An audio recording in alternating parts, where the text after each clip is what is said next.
Technology industry cluster in southwestern Pennsylvania, where I'm from, is a key economic driver for the region and relies on exports in key fields such as information and environmental technologies as well as advanced manufacturing. I was wondering if you could illustrate how trade promotion programs like clusters can help clusters like this one gain better access to international markets.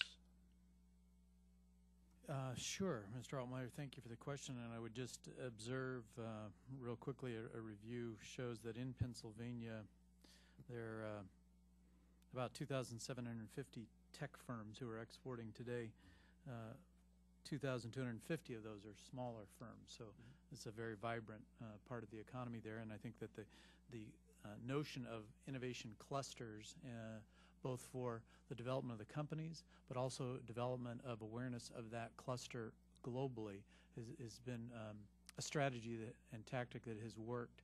So buyers, policymakers in other countries are aware of emerging innovation clusters in the U.S., most famous of which, of course, is Silicon Valley, but they track and are very aware of these other clusters. So having visited other countries in official and non-official capacities, I am abundantly aware that they track this and are aware of it. So I think this is probably a very smart tactic for your region.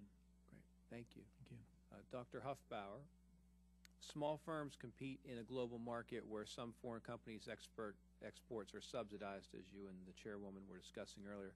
What resources and strategies have you seen other countries utilize to support their export industries that you might recommend that we explore in this Congress? Thank you. Well, perhaps the biggest steps have been taken in the European Union, which of course has removed barriers right across the 27 countries now. And I mean, I just sound like a broken record, but the fixed costs are very high, and that has been observed in the European Union as well. But the reduction of these barriers, which means that you can send a truck across, it doesn't even stop at the border, is hugely important to small firms. So we have that to a certain extent, to a very large extent, between the U.S., Canada, and Mexico. Not entirely, because we have much heavier security controls at our borders than within Europe. But in any event, we made some progress. Now, beyond that, then I go to those examples that I mentioned in Asia, and I could also mention examples in Chile. So let me just take Chile so I don't sound like just Asia, Asia, Asia.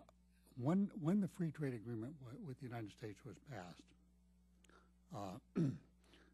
was ratified with Chile, Chile has set up a whole network in this country of offices to help their exporting firms get into the markets. And if you go to Whole Foods or any other grocery store, you'll find a lot of Chilean goods. You go to the wine market, Chilean wines are now a big thing, which they were not 15 years ago. And across then a lot of manufactured products, which probably aren't so noticed, but fabricated products coming out of the copper industry and others.